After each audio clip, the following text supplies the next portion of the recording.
प्रत्येक गोष्टीत फायदा पाहणारी माणसं नात्याला जास्त किंमत देत नसतात. समोरचा आपल्याला काय समजतोय हे जाणून घेणं फार महत्त्वाचं असतं. नाहीतर आपण नाती सांभाळत बसतो आणि समोरचा बुद्धिबळाच्या चाली खेळून जातो.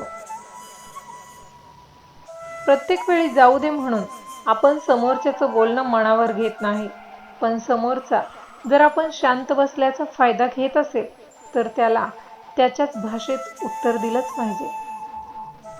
प्रत्येकाची प्रत्येक गोष्ट मनावर घेत बसाल तर आयुष्यभर रडतच बसाल. जो जसा वागतो त्याच्याशी तसंच वागायचं.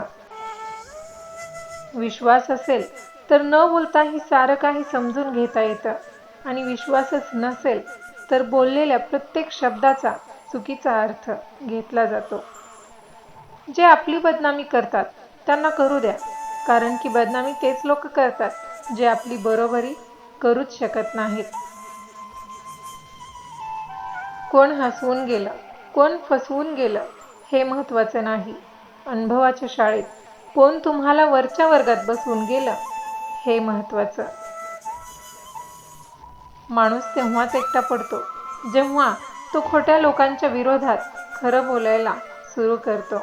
माणसाला परके कोण हे कळण्यापेक्षा आपले कोण हे कळायलाच जास्त वेळ लागतो.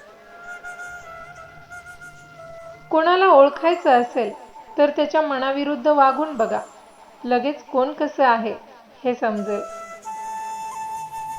जीवनात कोणताही खेळ खेळा, पण कोणाच्याही आयुष्याशी, भविष्याशी आणि भावनांशी तर कधीच खेळू नका. मानवी नातं जपण्यासाठी मीपणा सोडून कमीपणा घेतला की आपोआपच आपलेपणा वाढतो.